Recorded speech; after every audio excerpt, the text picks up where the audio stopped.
बच्चों में हीन भावना न डालें। जब हमारे बेटे और बेटी हमारे घर में होते हैं तो हम लोग बेटे को लाडला बेटा कहते हैं, बेटी को पराया बोलते हैं। वहीं सारी चीज़ें गलत होना शुरू हो जाती है। कैसे? जैसे ही हम लोग बच्चों को ये सिखाते हैं कि बेटा लाडला होता है, बेटी पराई होती है, तो बेटे में अभिमान आ जाता है, एक घमंड आ जाता है कि मैं तो इस घर का हूँ और मैं इस घर में रहूँगा, जाएगी तो तू, बहन बहन को बोलता है कि दीदी तू जाएगी, मैं तो यहीं रहूँगा। वहीं से दोनों भाई बहनों में हीन भावना आ जाती है और बेटी को लगने लग जाता है कि ये तो घर मेरा कुछ समय के लिए ही है। तो बेटी अपने आप से तभी से चिढ़ने लग जाती हैं कि ये कौन-सा परिवेश है, ये कौन-सा समाज है, ये कौन-सा परिवार है, जहाँ पर मुझे अभी से पराया कर दिया है। और मेरे भाई को तो बहुत प्यार मिलता है, बहुत दुलार मिलता है। मुझे मम्मी सारा काम करवाती है और मेरे भाई को नहीं। देखिए बेटा हो बेटी हो, आज के समय में दोनों को काम कर आना बहुत ज़रूरी है। चाहे वो बाहर से ग्रोसरी लाने का हो, चाहे वो घर किचन संबंधी हो, चाहे वो सफाई संबंधी हो, दोनों बच्चों को काम आना बहुत ज़रूरी है।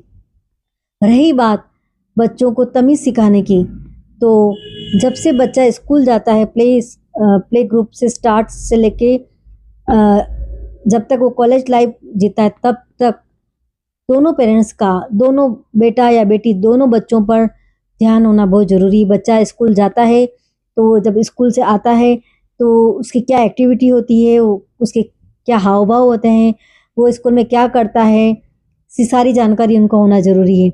अगर छोटी से छोटी आदतों के ऊपर अगर पेरेंट्स का दोनों बच्चों पर ध्यान जाएगा, तो मुझे नहीं लगता है कि बच्चे हमारे जो ये गलत जा रहे हैं, उस गलत की तरफ आगे बढ़ेंगे। क्योंकि जहाँ उनको ये पता चल जाएगा कि हमारे पेरेंट्स हमारा इतना ध्यान रख रहे हैं, हमें जित कहीं छोटी से छोटी बात पे कोई गलत होता हुआ देखते हैं तो हम लोग डाँट देते हैं उनको, तो वहीं से हमारा सही मार्गदर्शन शुरू हो जाता है।